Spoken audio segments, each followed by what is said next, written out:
بسم اللہ الرحمن الرحیم۔ اب ہم آتے ہیں سیدنا صالح علیہ السلام کے قصے کی طرف۔ دن گزرتے گئے اور لوگ ایک بار پھر ابلیس لعین کے وسوسے میں آ کر کفر کی طرف پلٹ آئے، کیونکہ ابلیس کسی بھی شخص کو بہکائے بغیر نہیں چھوڑتا۔ اس طرح ایک مرتبہ پھر کفر پھیل گیا، چنانچہ اللہ تعالیٰ نے ان کی ہدایت کے لیے صالح علیہ السلام کو مبعوث فرمایا۔ یہ سمود کے پوتوں میں سے ایک عربی نبی تھے۔ ان کا نسب نامہ اس طرح ہے: صالح بن حبیر بن سیاف بن معاشر بن عبید بن حاضر بن سمود بن ارم بن سام بن نوح علیہ السلام۔ گویا صالح علیہ السلام کا تعلق قوم سمود سے تھا اور یہ قوم عاد کی نسل سے تھی۔ سمود کی قوم نے یمن کو خیر آباد کہا اور جزیرہ عرب سے شمال کی طرف منتقل ہو گئی، پھر وہاں حجر نامی بستی میں جا کر ٹھہری۔ قرآن کریم کی سورہ حجر اسی بستی کے نام سے موسوم ہے۔ قوم عاد کا تذکرہ سورہ حجر کے علاوہ سورہ احقاف اور سورہ ہود میں بھی ہے۔ اللہ تعالیٰ سورہ حجر آیت نمبر 80 میں فرماتے ہیں، اور حجر والوں نے بھی رسولوں کو جھٹلایا۔ حجر قوم سمود کا مرکزی شہر تھا، اب وہ مدائن صالح کے نام سے مشہور ہے۔ یہ شہر مدینہ منورہ کے شمال مغرب میں تقریباً 380 کلومیٹر کے فاصلے پر واقع ہے۔ یہ لوگ بھی پہاڑوں کو تراش کر گھر بنایا کرتے تھے۔ یہ ہنر اور کاریگری انہوں نے قوم عاد سے وراثت میں پائی تھی۔ اللہ تعالیٰ سورہ فجر آیت نمبر 9 میں فرماتے ہیں، اور سمود کے ساتھ کیا کیا جنہوں نے وادی میں بڑے بڑے پتھر تراشے تھے۔ قرآن مجید میں ایک مقام پر اللہ تعالیٰ فرماتے ہیں، اور ہم نے قوم عاد اور سمود کو غارت کیا، جن کے بعض مکانات تمہارے سامنے ظاہر ہیں۔ ان کے مکانات ان کی تباہی سے لے کر آج تک موجود ہیں۔ شام کے راستے میں خیبر سے تبوک تک قوم سمود کے آثار پائے جاتے ہیں۔ یہ لوگ کس طرح پتھر تراش کر گھر بناتے تھے، اللہ تعالیٰ نے اس کا ذکر سورہ اعراف آیت نمبر 74 میں کیا ہے۔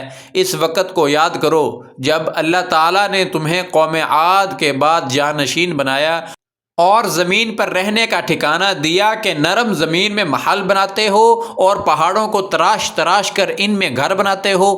سو اللہ کی نعمتوں کو یاد کرو اور زمین میں فساد مت پھیلاؤ۔ یہ آیت ان کی جسمانی طاقت، صلاحیت اور ماہر کاریگری پر دلیل ہے۔ پہاڑوں کو تراشنا دراصل قوم عاد کی عادت تھی، اور کیونکہ یہ انہی کی نسل سے تھے اس لیے یہ کام بھی انہیں وراثت میں ملا تھا۔ جس طرح اللہ تعالیٰ نے عاد کو اپنی نعمتوں سے نوازا تھا، اسی طرح سمود کو ان سے بڑھ کر نعمتیں عطا کی تھیں۔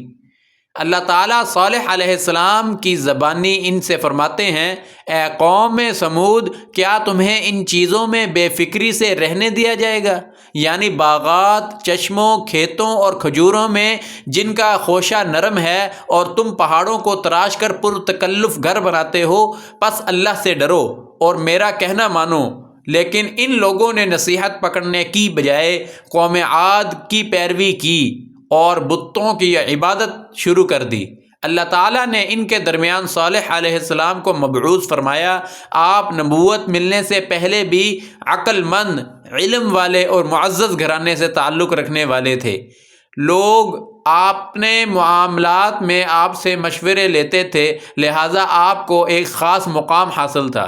لیکن جب آپ نے انہیں ایک اللہ پر ایمان لانے اور اس کے سوا کسی کی عبادت نہ کرنے کی دعوت دی تو انہوں نے آپ کا ساتھ چھوڑ دیا اور کہنے لگے، اے صالح، اس سے پہلے تو ہم تجھ سے بہت سی امیدیں رکھتے تھے، یعنی پہلے آپ کا مقام بہت بلند تھا، مگر اب آپ نے ہماری امیدوں پر پانی پھیر دیا۔ اس کے باوجود صالح علیہ السلام انہیں اللہ کی طرف بلاتے رہے اور کہتے رہے، اے میری قوم، اللہ کی عبادت کرو، اس کے سوا کوئی معبود نہیں۔ تمام انبیاء نے اپنی اپنی قوم کو یہی دعوت دی کہ اے لوگو، اللہ کی عبادت کرو، اسی نے تمہیں زمین سے پیدا کیا ہے اور اسی نے تمہیں زمین میں آباد کیا ہے، اس سے معافی طلب کرو۔ یقیناً میرا رب قریب ہے اور دعاؤں کو قبول کرنے والا ہے۔ پھر آپ نے فرمایا اے میری قوم، تم نیکی سے پہلے برائی کی جلدی کرتے ہو، اللہ سے معافی کیوں نہیں مانگتے کہ تم پر رحم کیا جائے؟ اللہ سے ڈرو اور میری اطاعت کرو، اور حد سے گزرنے والے لوگوں کی اطاعت نہ کرو جو ملک میں فساد پھیلاتے ہیں اور اصلاح نہیں کرتے۔ لیکن ان ظالموں نے بھی قوم عاد کی طرح کفر کیا اور کہنے لگے یہ کیسے ہو سکتا ہے کہ ہم اپنے ہی میں سے ایک شخص کی پیروی کریں؟ پھر انہوں نے اللہ کے نبی کو کھلا جھوٹا اور جادوگر کہا۔ یہ سرکش لوگ صالح علیہ السلام پر ایمان لانے والے کمزور لوگوں سے کہنے لگے کیا تم صالح پر ایمان لائے ہو؟ ہم تو اس کے منکر ہیں۔ اس طرح صالح علیہ السلام دن رات انہیں دعوت دیتے رہے، یہاں تک کہ وہ کہنے لگے کہ تم نے اور تمہارے ساتھیوں نے ہمارے لیے نحوست پھیلا رکھی ہے، اسی لیے ہم مصیبت میں ہیں، لہٰذا تم ہم سے دور ہو جاؤ۔ صالح علیہ السلام نے جواب دیا تم پر نحوست اللہ کی طرف سے ہے، بلکہ تم ہی آزمائش میں پڑے ہوئے لوگ ہو۔ پھر وہ لوگ دشمنی پر اتر آئے اور کہنے لگے کہ آپ ہماری مجلس میں نہ آیا کریں، آپ منحوس ہیں۔ جب بات یہاں تک پہنچی تو صالح علیہ السلام نے انہیں اللہ کے عذاب سے ڈرایا اور فرمایا اے میری قوم، اگر میں اپنے رب کی طرف سے کسی مضبوط دلیل پر ہوں اور اس نے مجھے رحمت عطا کی ہو، پھر میں اس کی نافرمانی کروں تو کون ہے جو مجھے اس کے مقابلے میں بچا سکے؟ تم تو میرا نقصان ہی بڑھا رہے ہو۔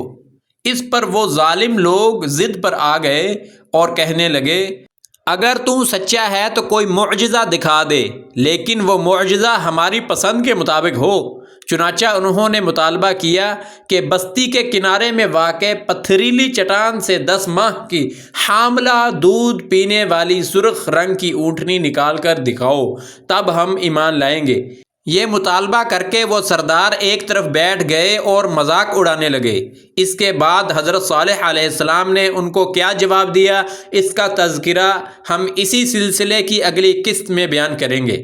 محترم ناظرین، اگر ویڈیو اچھی لگی تو ویڈیو کو لائک کریں، شیئر کریں اور چینل کو سبسکرائب کر دیں تاکہ آپ تک روزانہ نیا واقعہ اور سبق آموز قصہ پہنچتا رہے۔ اگلی ویڈیو تک کے لیے اجازت دیجیے۔